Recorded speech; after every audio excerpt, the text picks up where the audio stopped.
Good morning, everyone. It is Sunday morning. Yes, it is. It's actually Sunday. Now you know the day. I was asked to come on just a few minutes early because there were some people that were having a little bit of a hard time trying to find us before we started our Sunday morning message. And I will officially be starting in about 2 minutes. So if you are having trouble and you're not used to using a whole lot of Facebook, I'm just going to encourage you to reach out to someone in the congregation, a friend, and they would be happy to help you get on and to see this. And if you are one of the people that are used to Facebook and you are joining us just a few minutes early to get started, you have a few minutes. Why don't you call or text a friend or a neighbor or a family member to join you this morning and we can do church together. Tag them, message them on Facebook and just say, hey, listen, let's watch together, and then it's going to feel like we're not so alone in all this. It's been a tough week. I hear you when, we just didn't know how long this was going to go on, and it seems like, oh my gosh, this is starting to get really real. And then added on top of that, the news that we've heard out of Nova Scotia. So I really just invite you, as we just get ready, we've got about a minute before I want to start, check in. How are you doing? How are you feeling? If you need someone to talk to, call me, message me, text me, whatever you need to do, I'm here for you. If you just want prayers, message us at St. Giles and we will put you on our prayer list and give us specifics. God says to us to be bold in our prayers. So be bold and ask for what you need, and we will pray alongside you. So let's just take a moment to center ourselves. Deep breath. And let's begin our message for a Sunday morning. Can we start with prayer? Risen One, like those disciples on the road to Emmaus, we struggle to recognize you in the everyday journey of our lives. We seek your wisdom in the midst of the questions we have about the circumstances we find ourselves in, circumstances that seem to be beyond our control. Open our eyes, light of the world, to your work of transformation in and around us. As we walk with you day by day, may your new life be made manifest in us. As you opened the scriptures to the disciples and taught them everything, open our eyes to behold you in your word, in the beauty of nature and the beauty of another human being. And in our seeing, help us to recognize you in our world. So often we forget, Holy One, that you invite us to abide with you, to have our lives hidden in you. We thank you that you travel with us in our joys and in our sorrows and in our concerns. Amen. So I want to read to you from the scripture this morning, reading in Luke chapter 24, beginning at verse 13. That same day, 2 of them were walking to the village Emmaus, about 7 miles out of Jerusalem. They were deep in conversation, going over all these things that had happened. In the middle of their talk and questions, Jesus came up and walked along with them, but they were not able to recognize who he was. He asked, "What is this you're discussing so intently as you walk along?" They just stood there, long-faced, like they had lost their best friend. Then one of them, his name was Cleopas, said, "Are you the only one in Jerusalem who hasn't heard what's happened during these last few days?" He said, "What has happened?" They said, "The things that happened to Jesus the Nazarene. He was a man of God, a prophet, dynamic in work and word, blessed by both God and all the people. Then our high priests and leaders destroyed him, got him sentenced to death and crucified him. And we had our hopes that he was the one about to deliver Israel. And it is now the third day since it happened, but now some of our women have completely confused us. Early this morning, they were at the tomb and couldn't find his body. They came back with the story that they had seen a vision of angels who said he was alive. Some of our friends went off to the tomb to check and found it empty, just as the woman said, but they didn't see Jesus. Then he said to them, "So thick-headed, so slow-hearted, why can't you simply believe all that the prophets said? Don't you see that these things had to happen? That the Messiah had to suffer and only then enter into his glory?" Then he started at the beginning with the books of Moses and went on through all the prophets, pointing out everything in the scriptures that referred to him. They came to the edge of the village where they were headed. He acted as if he was going on, but they pressed him, saying, "Stay and have supper with us. It's nearly evening, the day is done." So he went in with them. And here's what happened. He sat down at the table with them. Taking the bread, he blessed and broke it and gave it to them. At that moment, open-eyed, wide-eyed, they recognized him. And then he disappeared. Back and forth they talked. Were not our hearts burning within us while he talked with us on the road and opened the scriptures to us? This is the word of the Lord. Some of you will have seen the short video that I posted earlier today on this Facebook page, and if not, go back and take a look at it later. It's pretty funny. There is a young woman, and she is talking to herself in the past about all the stuff that we are going through right now. There is the January 2020 self and the April 2020 self. And the younger January self starts by saying, "Wow, 2020, wow, those wildfires in Australia, that's going to be the big story of the year. That's going to be the defining feature of 2020. And the older April self says, "You'd think, no, not even a little bit." And then goes on to explain, vaguely, doesn't want to give her everything, what will happen, giving her younger self some heads up on what to do. You might want to get all your money out of the stock market, except you might want to buy some Zoom stocks. And hey, a big Costco run might be a good idea. She's encouraging her younger self, gonna stay in shape. Don't worry about having to travel. That's not going to happen. Imagine if you had to explain to someone who had no clue what was going on in these last few months, if you had to explain to them what was going on in the world, how would that conversation even start? You'd probably start by saying, "Have you been living under a rock?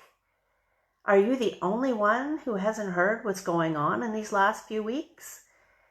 And that's precisely the conversation that these disciples of Jesus were having as they walked along the road to Emmaus.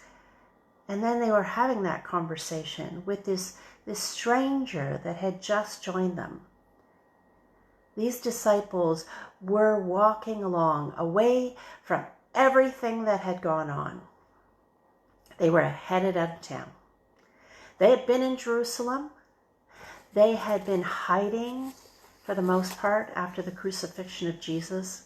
They had been hunkered down. They were sheltering in place after the events that were rocking their world.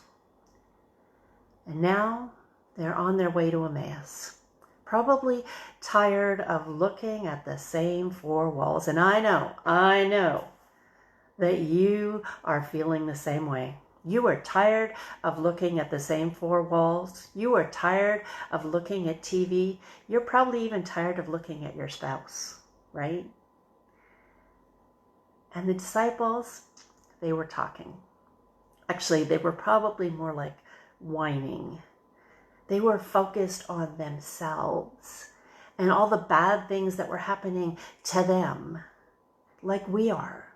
Lineups at the grocery store and the bank and Costco, washing our hands and self-distancing and homeschooling and no church.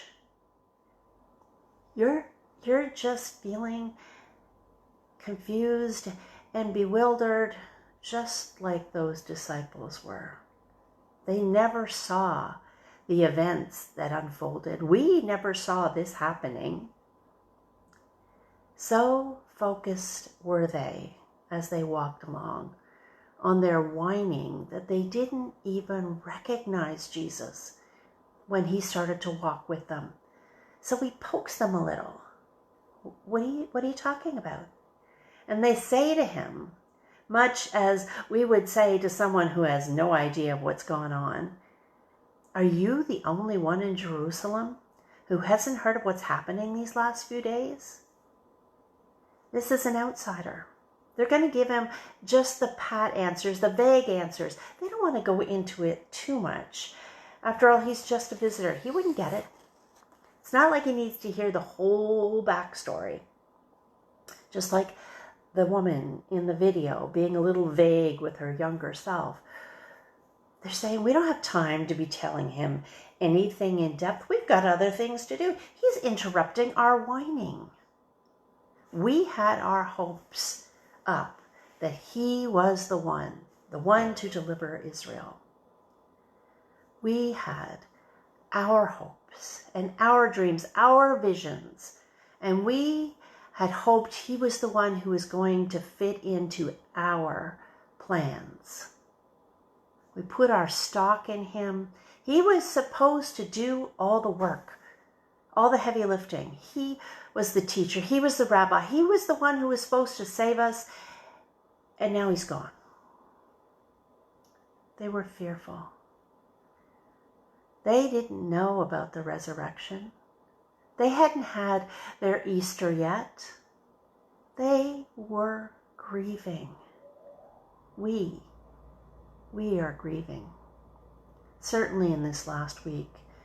But the pandemic in general has us grieving.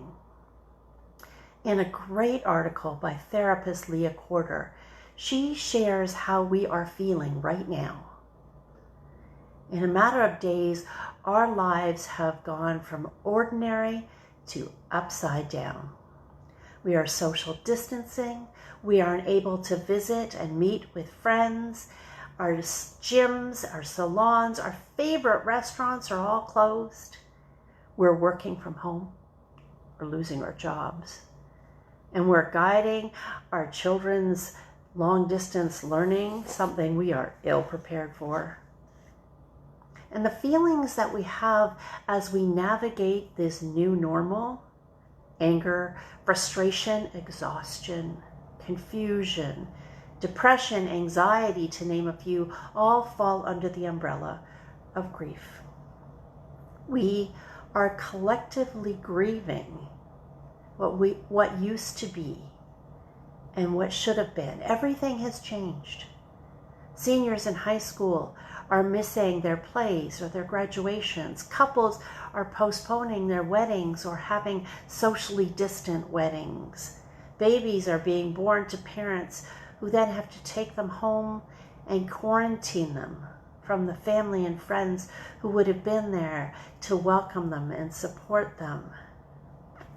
I know I'm worried about my grandchild and how that's going to play out.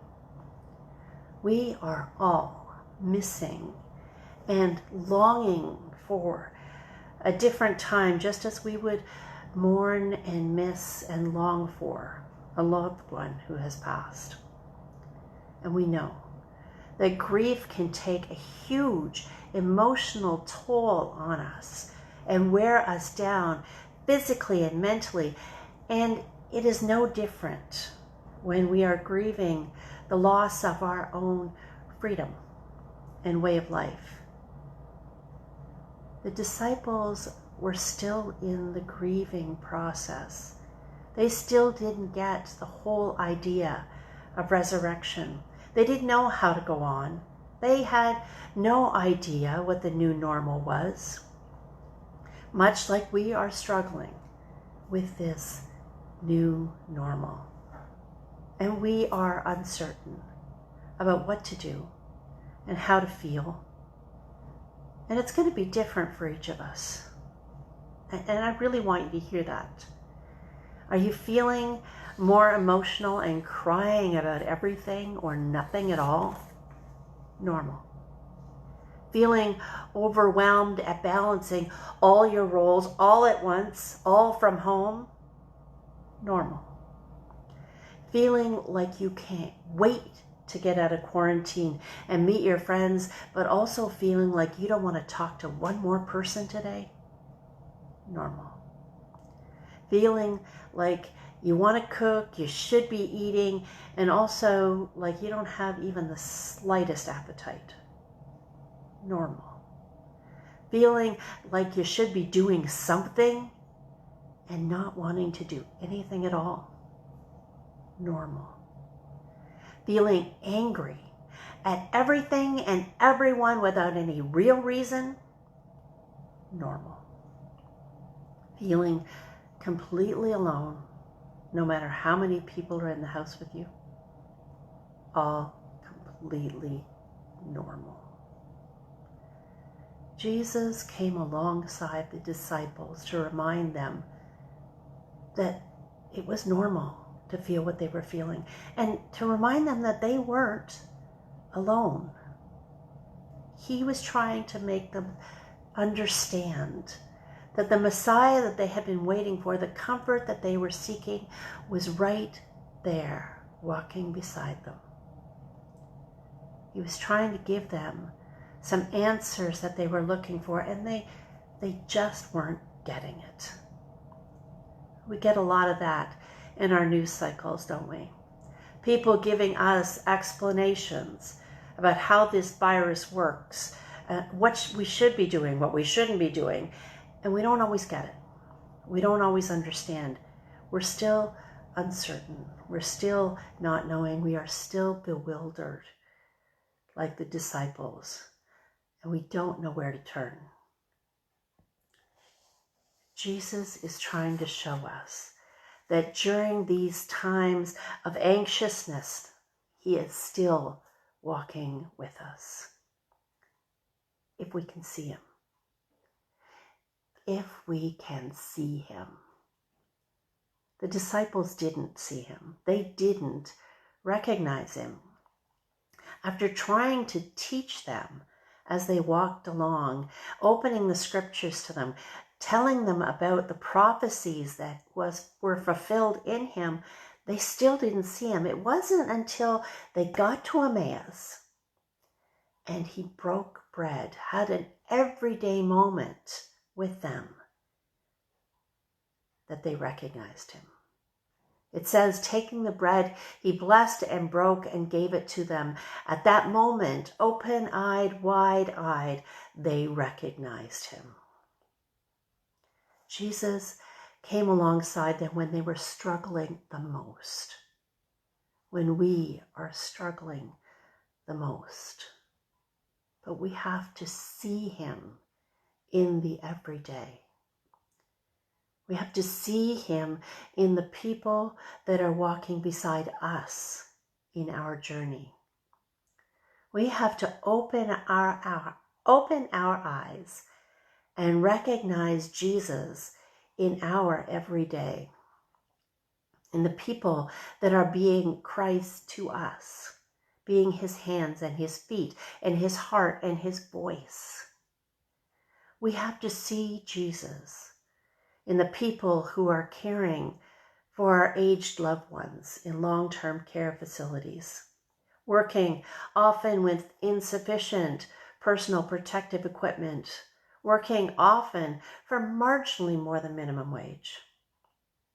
We have to see Christ in the grocery store clerks who are working, stocking shelves out in the public, making sure we have enough to eat, and quite often bearing the brunt of our frustrations, working again often for marginally more than minimum wage. We have to see Jesus in the people who are working to heal us, the doctors, nurses, all hospital staff, working often without being able to see or touch their loved ones for fear of transmitting the virus. As much as we might moan about seeing too much of our spouses or kids, what if we couldn't see them or hug them, especially when we're hurting? We have to see Christ in the first responders who put themselves in harm's way, paramedics who respond to possible COVID cases, or police officers who respond to active shooter calls. There is Jesus. There is Christ walking beside us on the journey, on this journey. Our passage today ends with, were not our hearts burning within us? Our hearts are burning. Oh my gosh, our hearts are breaking this week.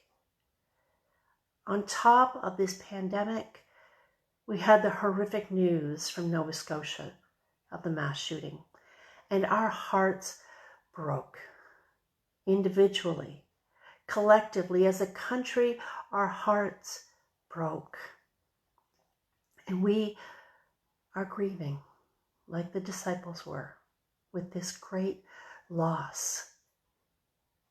But Christ is still walking with us, inviting us to see him, inviting us to turn to him, to trust in him, to lean on him now more than ever.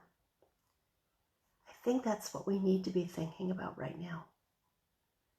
Putting Jesus at the center of our lives, not walking beside us, relying on him, relying on God's control, supreme control in our world. Putting Jesus back where he belongs, at the center of our lives, not just in our church. Because Jesus isn't in our buildings. Jesus isn't in our Sunday morning in-person worship, as much as we love and miss that. Jesus is in our homes as we worship together, being with us. Jesus is in our streets and in our long-term care facilities and in our hospitals caring for us. Jesus is in Nova Scotia, in Ontario, and Saskatchewan, grieving with us. Look around.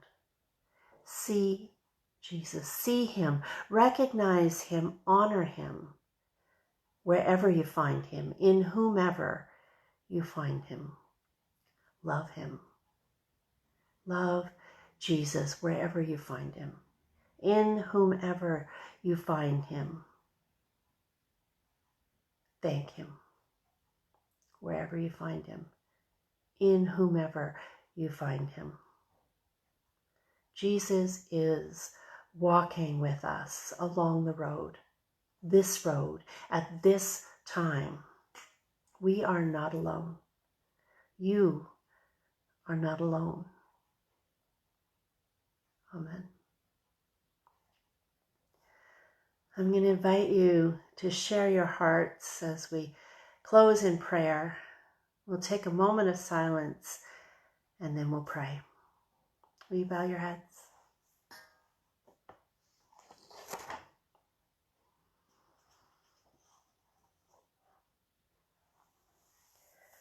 God, we cry out to you. How long? How long, O Lord, how long? How long will we wander in this time of pandemic? How long until we see peace on our shores? How long will we continue to see gun violence, to see abuse, with families and communities ripped apart? How long will we have to wait to see and hug the ones we love? How long, O Lord, how long? How long until we share lives in what will be our new normal? How long until we gather face to face? How long will our political leaders around the world refuse to address this issue so that lives will be saved? How long, O Lord, how long? How long will we continue to worship you in any way possible? How long will we continue to love our neighbors, encouraging them in this time of pandemic? How long will we honor and cherish our sisters and brothers on the front line, nurses and doctors who face long days, police who answer the call to action and pay with their lives? How long, O Lord, how long? How long will we value those who live on tenuous salaries but continue to care for our aged and frail? How long will we support our unsung heroes who stock shelves and answer phones? How long, O Lord? How long? Amen. Thank you so much for being with us this morning. We aren't alone. We are all in this together. I'm here for you. St. Giles is here for you. Reach out to one another. Thank one another for staying home, for being in service. Thank the grocery clerks and the personal care workers. Thank our doctors and nurses and the mailman and the mail carriers. And just thank people for being strong in this time. Have a good day. Have a good week. Be safe. Be well. You are beloved.